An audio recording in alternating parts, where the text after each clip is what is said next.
you, my children!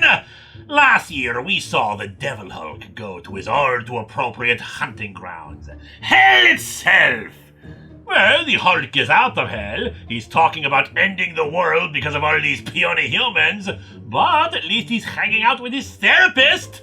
Let's see how that goes. Shadowbase, the clandestine military organization trying to fight the Hulk, has stolen the body of Eternal sidekick Rick Jones, deciding to create a new monster in their efforts to fight the Hulk. Meanwhile, Jackie McGee, traumatized by her experience in Hell, is reluctant to resume the trial of the Hulk, but her editor pushes her to do so because of the paper's coming expansion. Still, he has her approach it from a new angle. Betty Ross was killed by the shape-shifting cyborg assassin Burbank, and yet her body has not only vanished, but it seems whatever left was not quite her old self either. Knowing what happens though, gotta say, I think it's a major improvement. As night falls, Bruce Banner becomes the Hulk again, Doc Samson coming with him to the now abandoned Shadow Base, after the Hulk's disassembly resulted in, well, a wonderfully horrific reassembly, and they figure that since they're left in a hurry, some clues may have been left behind. However, said clues were a number of gamma-mutated monsters ready to attack the two. The two are able to put down the monsters,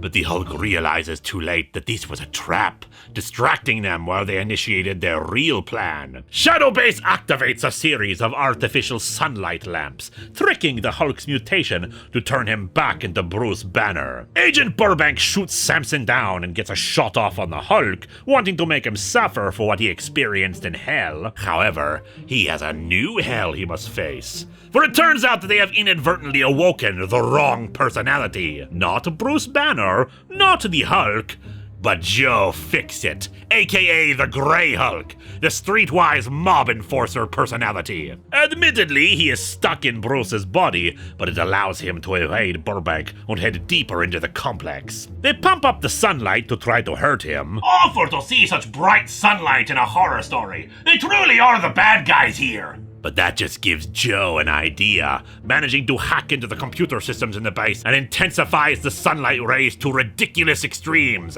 the kind of light they give off shifting into the gamma spectrum, and letting him utterly and completely Hulk out. Or is it Hulks out with that many heads? Still, Shadowbase has another plan ready with Rick Jones's body, turning him into a new abomination. Hello, beautiful.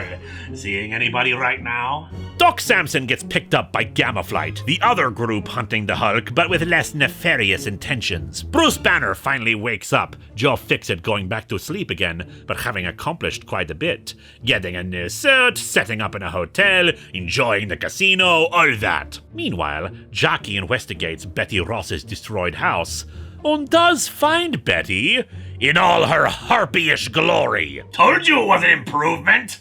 She's not entirely herself, but she is happy to answer Jackie's questions as they decide to join in the search for the Hulk. Someone has already found him though. The Abomination attacks the hotel he's staying at, killing anyone who gets in his path. Banner becomes the Hulk again to take on the Abomination, soon discovering Rick Jones's body fused to the creature, begging the Hulk to help him, as in help him kill the Hulk. And he stands a good chance at that too.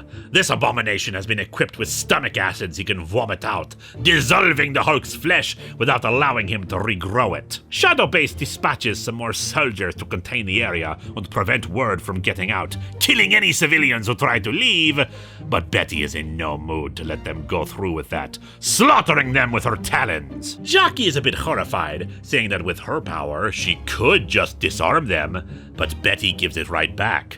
She wants to know what it is to be a Hulk, but she holds herself back from knowing. The ugliness and violence are just as much a part of it. This is Betty just as much as Banner is the Hulk. And now Hulk is part of her too! She rips open the Hulk's chest to eat his heart, the action jump-starting the Hulk's healing factor again and allowing him to heal from the stomach acid. Together, the two are able to subdue the Abomination, as well as more soldiers sent to contain them, and take Rick Jones's husk of a body from it. They all leave, allowing Gamma Flight to pick up the pieces, though also end on a desiccated Bruce Banner being questioned by an almost angelic being, asking of course the eternal question that began this story. Is the Hulk man or monster? But more importantly, What will he become? Well, I certainly know what I hope for when it comes to this. Even more of a monster!